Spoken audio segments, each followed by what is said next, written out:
तो फिर पतली वाली क्रॉनिकल से राष्ट्रीय वाले और आर्थिकी वाले हिस्से को भी हम लोग कंप्लीट कर लेते हैं। सबसे पहले देखेंगे प्रोजेक्ट अस्मिता। इसका शुभारंभ हुआ है, इसीलिए चर्चा में है। सवाल बनता है किसने शुरू किया? तो शिक्षा मंत्रालय और विश्वविद्यालय अनुदान आयोग यूजीसी। 5 वर्षों के लिए ये प्रोजेक्ट शुरू किया गया है। भारतीय भाषाओं में 22,000 किताबों का विकास किया जाएगा और ये सब शिक्षा में भारतीय भाषाओं को बढ़ावा देने के लिए और जो हमारी न्यू एजुकेशन पॉलिसी है उसके जो प्रावधान हैं उसके अनुरूप किया जा रहा है। इसी के साथ साथियों 2 अन्य पहलों की भी शुरुआत हुई है, जिसमें एक है बहुभाषा शब्दकोश और एक है रियल टाइम ट्रांसलेशन आर्किटेक्चर। जैसा कि नाम से जाहिर है, बहुभाषा शब्दकोश बहुत सी भाषाओं के लिए एक शब्दकोश रहेगा इसमें। और रियल टाइम ट्रांसलेशन आर्किटेक्चर की बात करें तो एक ऐसा आर्किटेक्चर, एक ऐसा तंत्र है जो तुरंत ही जो है किसी भी भाषा को ट्रांसलेट कर सकता है आवश्यकता के अनुरूप। बात करें इस पहल की तो केंद्रीय भारतीय भाषा संस्थान द्वारा उसके सहयोग से इस पहल को शुरू किया गया है। अब बात करते हैं डिजिटल भारत निधि की। डिजिटल भारत निधि दोस्तों, जो दूरसंचार विभाग है भारत का, उसने इसको क्रियान्वित करने के लिए नियम जारी किए हैं। उद्देश्य इसका क्या है? इसका उद्देश्य है दूर दराज के ग्रामीण क्षेत्रों में दूरसंचार नेटवर्क के विस्तार को बढ़ावा देना, इसका उद्देश्य है। तो दूरसंचार अधिनियम क्या कह रहा है? कह रहा है कि ये जो डिजिटल भारत निधि होगी, इसके लिए जो दूरसंचार कंपनियां अपना योगदान देंगी, वह योगदान या फिर वह पैसा सबसे पहले भारत की समेकित निधि में जमा किया जाएगा। बात करें समेकित निधि की तो उसमें सभी राजस्व, सभी लिए गए ऋण और जो दिया गया ऋण है यदि वो मिल जाता है, मतलब ऋण के पुनर्भुगतान से प्राप्त सभी धनराशियाँ इसी निधि में रहती हैं और सरकार अपने खर्चे भी इसी निधि से करती है। 22 ओवर कलाकारों के लिए अप स्किलिंग कार्यक्रम, द वॉइस बॉक्स ये नाम है इस कार्यक्रम का। राष्ट्रीय फिल्म विकास निगम, नेशनल फिल्म डेवलपमेंट कॉरपोरेशन, इसने जो है नेटफ्लिक्स जो OTT प्लेटफॉर्म है इसके साथ समझौता किया है। क्या करने के लिए? 22 ओवर कलाकारों के लिए कौशल प्रदान करने के लिए कौशल उन्नयन कार्यक्रम है। तो नेटफ्लिक्स के साथ समझौता हुआ है। 22 ओवर दोस्तों, जैसे कि आप कार्टून कोई वीडियो देखें कार्टून वाली, तो जो ऊपर से आवाज़ दी जाती है 22 ओवर, जैसे गाना चल रहा है और आप भी उसमें बोल रहे हैं, तो इसी को ही कहते हैं 22 ओवर। तो कहीं ना कहीं जो युवा हैं वो अगर स्किल्ड हो जाएंगे तो एक और काम करने का क्षेत्र खुल जाएगा। राष्ट्रीय फिल्म विकास निगम की बात करें दोस्तों, तो ये सूचना एवं प्रसारण मंत्रालय के तहत सार्वजनिक क्षेत्र का उद्यम है। 1975 में इसका गठन हुआ था। CSIR और स्वामीनाथन रिसर्च फाउंडेशन के मध्य एक समझौता हुआ है। किसके लिए समझौता हुआ है? भारत में ग्रामीण आदिवासी कृषक समुदायों के बीच आजीविका के अवसरों को बढ़ाने के लिए समझौता हुआ है। आजीविका बोले तो रोजी रोटी। तो CSIR की महानिदेशक कौन है? N कलाईसेल्वी और MSSRF या फिर कहें कि MS स्वामीनाथन रिसर्च फाउंडेशन की अध्यक्ष हैं MS स्वामीनाथन की बिटिया जिनका निधन हो चुका है, सौम्या स्वामीनाथन है। इन दोनों के बीच समझौता हुआ है। बात करें इस फाउंडेशन की तो ये एक गैर लाभकारी ट्रस्ट है, मतलब लाभ के लिए काम नहीं करता, ये समाज कल्याण के लिए काम करता है, इसीलिए इसको नॉन प्रॉफिट ऑर्गेनाइजेशन कहा जाता है। फिर बात करते हैं संविधान हत्या दिवस की। तो जो केंद्रीय गृह मंत्री हमारे अमित शाह जी हैं, मोटा भाई हैं, उन्होंने 25 जून को संविधान हत्या दिवस के रूप में मनाने का फैसला किया है, अभी मनाया नहीं है। क्यों दोस्तों? क्योंकि 25 जून 1975 को इंदिरा गांधी के समय अनुच्छेद 352 के तहत राष्ट्रीय आपातकाल लगाया गया था, जो कि 21 महीने तक चला था। बात करें राष्ट्रीय आपातकाल की तो आर्टिकल 352, राष्ट्रपति शासन आर्टिकल 356 और वित्तीय आपातकाल आर्टिकल 360 के तहत संविधान में दिया गया है। आर्टिकल 352 की बात करें तो राष्ट्रपति को जब लगे कि देश में युद्ध या फिर बाह्य आक्रमण या सशस्त्र विद्रोह की आशंका है तो वह राष्ट्रपति शासन जो आंतरिक अरे यार कहाँ गरारी फंस रही है, राष्ट्रीय आपातकाल घोषित कर सकता है। और बात करें केंद्रीय मंत्रिमंडल शब्द का प्रयोग संविधान में कहाँ हुआ है, तो केवल और केवल एक बार हुआ है। कहाँ? आर्टिकल 352 में। क्यों दोस्तों? इसमें कहा गया है कि जो राष्ट्रपति है वो केवल केंद्रीय मंत्रिमंडल की लिखित सलाह पर आर्टिकल 352 के तहत आपातकाल लगा सकता है। आंतरिक अशांति पहले शब्द हुआ था, शामिल था। राष्ट्रीय आपातकाल लगाने में, तो उसको जो है 44वें संविधान संशोधन के तहत जो है 1978 में सशस्त्र विद्रोह से प्रतिस्थापित कर दिया गया था। राष्ट्रीय भूस्खलन पूर्वानुमान केंद्र का उद्घाटन इम्पॉर्टेंट है दोस्तों। इस केंद्र का उद्घाटन कोयला एवं खान मंत्री जी किशन रेड्डी ने कोलकाता में जो जियोलॉजिकल सर्वे ऑफ इंडिया है, भारतीय भूवैज्ञानिक सर्वेक्षण, उसके परिसर में किया है। काम क्या है, नाम से ही जाहिर है, जो भूस्खलन है उसका पूर्वानुमान करना और उस आधार पर चेतावनी बुलेटिन जारी करना। बात करें जीएसआई की, तो 1851 में इसकी स्थापना हुई थी। तब ये रेलवे के लिए कोयला भंडार खोजने का काम करता था। इसका मुख्यालय कोलकाता में है। इसका अब कार्य क्या है, भूवैज्ञानिक सूचना और खनिज संसाधन आकलन, कहाँ पे कौन सा खनिज है, इन सब का आकलन करना। विश्व धरोहर समिति का 46वां सत्र, इसको हम पिछली क्लास में भी पढ़ चुके हैं, 21 से 31 जुलाई तक नई दिल्ली में भारत मंडपम में आयोजित हुआ। उद्घाटन मोदी जी ने किया था 21 से 31 जुलाई। भारत में दोस्तों ये पहली बार हो रहा है, इसलिए इम्पोर्टेंट है, भारत में पहली बार हो रहा है। विश्व धरोहर समिति यूनेस्को के अंतर्गत एक निकाय है जिसमें यूनेस्को की महासभा द्वारा चुने गए 21 सदस्य देश शामिल होते हैं। तो ये 46वें सत्र का आयोजन भारत मंडपम में हुआ। अब है 500वें सामुदायिक रेडियो स्टेशन का उद्घाटन। जो सूचना प्रसारण और रेल मंत्री हैं, दोनों के एक ही मंत्री हैं भैया, अश्वनी और वैष्णव, मतलब अश्वनी वैष्णव। इन्होंने कहाँ पर उद्घाटन किया है, मिजोरम के आइजोल में किया है, और आप सब जानते हैं कि आइजोल मिजोरम की राजधानी है। इस अवसर पर 10वें राष्ट्रीय सामुदायिक रेडियो पुरस्कार विजेताओं की भी घोषणा हुई। बिहार वाले याद रख लें कि बिहार का एक रेडियो है, रेडियो मयूर, सारण जिले का है। इसका एक कार्यक्रम है टेक सखी, इसे जो है पुरस्कृत किया गया। वहीं एक और महत्वपूर्ण पॉइंट है, इंपॉर्टेंट फैक्ट है जो आपको याद रखना है, स्थानीय संस्कृति को बढ़ावा देने के लिए रेडियो ब्रह्मपुत्र, ये असम का एक रेडियो है, तो इसको जो है पुरस्कृत किया गया। तो ये दो फैक्ट याद रखिएगा, एक रेडियो मयूर और एक रेडियो ब्रह्मपुत्र। ब्रह्मपुत्र तो आपको ब्रह्मपुत्र नदी से ही याद रहेगा, रेडियो मयूर थोड़ा ध्यान में रखिएगा। 3 परीक्षण सुविधाएं, टेस्टिंग लैब्स एक तरह से स्थापित करने के लिए समझौता हुआ है। रक्षा मंत्रालय और TIDCO, Tamil Nadu Industrial Development Corporation Limited के साथ जो है चेन्नई में समझौता हुआ है। मतलब 3 परीक्षण सुविधाएं, टेस्टिंग लैब्स जो हैं वो चेन्नई में स्थापित की जाएंगी। उद्देश्य क्या है दोस्तों, उद्देश्य इसका वही है कि रक्षा उत्पादन को बढ़ावा देना। इससे क्या होगा, आयात में कमी होगी और रक्षा के क्षेत्र में आत्मनिर्भरता बढ़ेगी। बात करें डिफेंस टेस्टिंग इंफ्रास्ट्रक्चर, तो ये एक स्कीम है, भारत सरकार ने 2020 में इसकी शुरुआत की थी। 400 करोड़ रुपए के खर्चे के साथ, परिव्यय के साथ इसको लॉन्च किया गया था। इसमें जो 75% शेयर रहेगा वो केंद्र सरकार का रहेगा और 25% जो है वो राज्यों का रहेगा और प्लस निजी संस्थान। तो ये पीपीपी मॉडल पर आधारित एक स्कीम है, याद रखिएगा। और DTIS के तहत तमिलनाडु में 4 और यूपी में, याद रखिएगा, 3 परीक्षण सुविधाएं स्वीकृत हुई हैं। 4 में से 3 जो हैं तमिलनाडु में स्थापित होने वाली हैं, इसी के लिए समझौता हुआ है। कला संस्कृति की बात करें तो चराई देव मैदान विश्व धरोहर स्थल सूची में शामिल, आपको पहले ही बता चुका हूं कि 46वें सत्र का आयोजन हुआ है विश्व धरोहर समिति के, तो उसी में इसको 43वां विश्व धरोहर स्थल घोषित किया गया है भारत का। ये बात आपको याद रखनी है। कौन सा स्थल, नाम है उसका चराई देव मैदान। ये पूर्वोत्तर भारत का पहला सांस्कृतिक विरासत स्थल है। इसके अतिरिक्त असम में प्राकृतिक श्रेणी के 2 स्थल हैं। कौन कौन से, आपको दोनों याद रखने, दोनों के दोनों विश्व धरोहर स्थलों की सूची में शामिल हैं। एक तो काजीरंगा नेशनल पार्क, दूसरा मानस नेशनल पार्क, दोनों असम में हैं, तो इनको याद रखिएगा।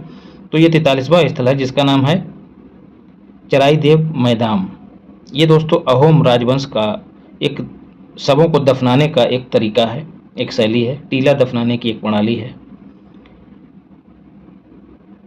और ये प्रणाली जो है, ये शैली 600 वर्षों तक, ये अहोम शासन जो है लगभग 600 वर्षों तक चला। 1826 में अंग्रेजों ने जब असम पर कब्जा कर लिया तब जाके इनका शासन खत्म हुआ। और अहोम राजवंश की पहली राजधानी भी यही चराई देव मैदान थी, ये भी याद रखिएगा। उसके बाद 18वीं शताब्दी में ये थोड़ा जागरूक हो गए और जो है बाद में दाह संस्कार की शैली को, हिंदू पद्धति को अपना लिया और दाह संस्कार के बाद भी जो अस्थियां, जो हड्डियां राख हुआ करती थी, उसको चराई देव स्थित मोईदाम में दफना दिया करते थे और करते हैं। बात करें खारची पूजा की, तो ये त्रिपुरा में एक प्राचीन पारंपरिक हिंदू त्यौहार है। 14 देवी देवताओं का त्यौहार है, याद रखिएगा। कैसे याद रखना है? त्रिपुरारी, त्रिपुरा मतलब त्रिपुरारी ने रची खा। त्रिपुरारी ने रची खा, मतलब खा का मतलब है पृथ्वी। अभी ऊपर हम आपको बताते हैं। यहाँ पर देवी देवताओं को चंतई मतलब जो शाही पुजारी है के सदस्यों द्वारा सैदरा नदी तक ले जाया जाता है। एक नदी है वहाँ पर, सैदरा नदी। तो पूछी जाए कहाँ है? त्रिपुरा में। वहाँ पर जल में स्नान करा के वापस देवताओं को मंदिर में स्थापित कर दिया जाता है। खारची शब्द ख्या शब्द से बना, जिसका अर्थ है पृथ्वी, और पृथ्वी की रचना किसने की? त्रिपुरारी ने। ऐसा मान के चलिए त्रिपुरारी। तब जो है आप भूलेंगे नहीं कि खारची जो है वो त्रिपुरा से संबंधित है। अभय मुद्रा दोस्तों बौद्ध धर्म से संबंधित है। अभी क्यों चर्चा में रही है? लोकसभा में जो विपक्ष के नेता हैं राहुल गांधी, उन्होंने इसका जिक्र किया है और आमतौर पर आश्वासन और भय से मुक्ति का संदेश देने के लिए इस मुद्रा का इस्तेमाल किया जाता है। और भगवान बुद्ध ने भी इसका इस्तेमाल किया था। इसमें क्या होता है? दाहिनी हथेली, जो सीधी वाली हथेली है सीधे हाथ की, उसको कंधे तक उठाकर उंगलियां ऊपर की ओर की जाती हैं। जैसे पहले सीरियल ओम नमः शिवाय या जय माँ वैष्णो देवी या फिर जय हनुमान जैसे सीरियल आया करते थे, तो उसमें जो भगवान वरदान दिया करते थे तो वो इस तरह से ऐसे हाथ उठा के दिया करते थे। अब यहाँ पर तो नहीं दिखा सकता हूँ, लेकिन आप समझिए, जब राक्षसों को भगवान वरदान दिया करते थे तो वही मुद्रा, अभय की मुद्रा। तो ये सुरक्षा, शांति और भय को दूर करने का प्रतीक है। बस इतनी सी बात याद रखिएगा। तो अभय मुद्रा का संबंध भगवान बुद्ध से है। प्रोजेक्ट परी, संस्कृति मंत्रालय ने इसकी शुरुआत की। 46वें सत्र के दौरान ही इसकी शुरुआत की। पब्लिक आर्ट ऑफ इंडिया इसकी फुल फॉर्म है। जैसा कि नाम से जाहिर है, जो भारत के लोग हैं उनकी आर्ट को जो है एक तरह से प्रदर्शित करना जो है इस प्रोजेक्ट का उद्देश्य है। भारत मंडपम में अंतर्राष्ट्रीय प्रदर्शनी में इसका आयोजन किया गया और यह परियोजना जो है ललित कला अकादमी द्वारा शुरू की गई है। सौंदर्यीकरण परियोजना के तहत पारंपरिक कला रूपों के साथ मूर्तियां, भित्ति चित्र आदि जो हैं वहाँ पर बनाए जा रहे हैं। वहाँ पर क्या बनाने शुरू किए गए हैं? रचनात्मक कैनवास में फड़ पेंटिंग। अब आपको यहीं से चीज़ें याद रखनी है। फड़ पेंटिंग कहाँ से संबंधित है? राजस्थान से। थंका पेंटिंग ये सिक्किम या लद्दाख से संबंधित है। लघु चित्रकला ये हिमाचल प्रदेश से संबंधित है। गोंड जो है कला वो मध्य प्रदेश से संबंधित है। और तंजौर पेंटिंग तमिलनाडु से संबंधित है। तंजौर तमिलनाडु में ही है, इसको तो आप याद ही रख लेंगे। कलमकारी आंध्र प्रदेश से संबंधित है, जरूर पूछ लिया जाता है। अल्पना कला पश्चिम बंगाल से संबंधित है। चेरियल पेंटिंग तेलंगाना से संबंधित है। पिछवाई पेंटिंग राजस्थान से संबंधित है। लांजिया सौरा पेंटिंग ओडिशा से संबंधित है। पट्टचित्र पश्चिम बंगाल। बणी ठणी खूब पूछा जाता है, ये राजस्थान से संबंधित है। भरली ये भी खूब पूछा जाता है, या फिर बारली महाराष्ट्र से संबंधित है। पिथौरा कला गुजरात से संबंधित है। एपण जो है वो उत्तराखंड से संबंधित है। केरल वाली केरल आप कर ही देंगे। अल्पना कला ये त्रिपुरा से संबंधित है। अल्पना दो हैं, एक तो ये हो गई और एक ये हो गई। तो अल्पना कला पश्चिम बंगाल और त्रिपुरा दोनों से संबंधित है। ललित कला अकादमी की बात करें तो ये एक स्वायत्त निकाय है। इसकी स्थापना जो है 1954 में की गई थी। चलो एक बार फिर से आर्थिकी को देख लेते हैं। राष्ट्रीय feeder monitoring system control centre. Feeder system क्या है दोस्तों? फीडर आप लोग अक्सर बोलचाल की भाषा में इस्तेमाल करते होंगे कि फीडर पे जो है कोई फॉल्ट हुआ है। फीडर का संबंध जो है बिजली से है। तो जब ये कोई पावर स्टेशन है, यहाँ पर फीडर एक तरह का चालक है या फिर तार है, या फिर इसको कहें कि ये खटका है, ठीक है। तो ये जो इस क्षेत्र में बिजली फैली हुई है, तार जो हैं बिछाए गए हैं बढ़िया से खम्भों का इस्तेमाल करके, तो एक तरह का खटका है, स्विच है, बस इसको ऑन कर दिया तो यहाँ पूरे क्षेत्र में बिजली पहुँच गई। तो इसी को फीडर कहा जाता है। तो इसी को कंट्रोल करने का एक सेंटर स्थापित किया गया है REC लिमिटेड के 55वें स्थापना दिवस पर। REC limited rural electrification corporation limited इसकी फुल फॉर्म है। इसकी स्थापना जो है वो 1969 में हुई थी। काम इसका क्या है? पूरे भारत में बिजली क्षेत्र का वित्त पोषण और विकास करना इसका उद्देश्य है। तो REC मुख्यालय में राष्ट्रीय फीडर मॉनिटरिंग सिस्टम का उद्घाटन किया गया। इससे क्या होगा? बिजली आपूर्ति, बिजली कटौती और जानकारी तक लोगों की पहुंच सुनिश्चित होगी। और जो कंपनियां हैं उनकी पारदर्शिता, दक्षता और जवाबदेही सिद्ध होगी कि कब आपने बिजली काटी और कब आपने बिजली छोड़ी। ये सब जो है इस मॉनिटरिंग सिस्टम में बढ़िया से दर्ज हो जाएगा। भारत की पहली एकीकृत कृषि निर्यात सुविधा, एकीकृत मतलब दुनिया भर की जो भी फसलें हैं वो सब एक ही जगह से निर्यात होंगी। तो जहाज रानी और जलमार्ग मंत्री सर्बानंद सोनेवाल, सर्व आनंद लेते हैं जहाज पर सोते हुए। कौन सोने वाले हैं? सर्बानंद सोनेवाल। तो ये जहाज रानी और जलमार्ग मंत्री हैं। इन्होंने जो जनपा है, जवाहरलाल नेहरू बंदरगाह प्राधिकरण, तो यहीं पर पीपीपी मॉडल पर आधारित ये देश की पहली कृषि निर्यात सुविधा शुरू की है। काम इसका क्या है? वही रसद को सुव्यवस्थित करना, हैंडलिंग चरण, जो भी दुनिया के तामझाम और ये इधर उधर उलझाने वाली चीज़ें थीं उनको कम किया गया ताकि तेज़ी से निर्यात किया जा सके। और यहाँ पर वेयर हाउस भी बनाए गए हैं ताकि जो भी माल है, जो भी खाद्य सामग्री वो खराब ना हो। तो कुल मिला के निर्यात को बढ़ावा देने के लिए जनपा पर ये एकीकृत निर्यात सुविधा शुरू की गई है। जनपा मतलब Jawaharlal Nehru port authority. Angel tax को समाप्त करने का प्रस्ताव रखा है, जो निर्मला ताई हैं वित्त मंत्री, उन्होंने इसको समाप्त करने का प्रस्ताव रखा है। एंजल टैक्स क्या होता है दोस्तों? गैर सूचीबद्ध कंपनियां, जैसे कोई स्टार्टअप है एक्स, इसको अगर बाजार से पैसा उठाना है तो ये शेयर बेचेगी अपने, ठीक है। तो ये क्या करेगी? ज़्यादा पैसा उठाने के लिए शेयर की कीमत है 5 रुपये, लेकिन उसको बेचेगी कितने में? 10 रुपये में। तो इसको एक्स्ट्रा 5 रुपये का एक शेयर पे मुनाफा हो रहा है। तो इसी मुनाफे को काउंटर करने के लिए सरकार एंजल टैक्स लगाती है। एंजल जैसा कि नाम से ही जाहिर हो रहा है, एक तरह का दूत, उस कंपनी के लिए दूत होता है एंजल। उसको जो है आर्थिक सहायता पहुंचाता है, उसको वित्तीय मजबूती प्रदान करता है, तो उसके लिए एक तरह का दूत होता है।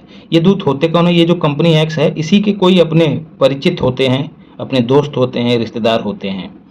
तो इससे क्या होता है? यही लोग जो हैं घूम घूम के शेयर खरीदते हैं और शेयर का जो भाव है वो बढ़ता जाता है और लोग जो हैं इसमें पैसा लगाते चले जाते हैं। तो इससे कहीं ना कहीं ब्लैक मनी को भी बढ़ावा मिलता है। अब ये लोग पैसा, भले ही ये एक्स की ही ब्लैक मनी हो, एक्स इनको पैसा देगा अपने रिश्तेदारों को, रिश्तेदार यहाँ लगाएंगे पैसा, तो ये जो ब्लैक मनी है ये वाइट मनी हो जा रही है।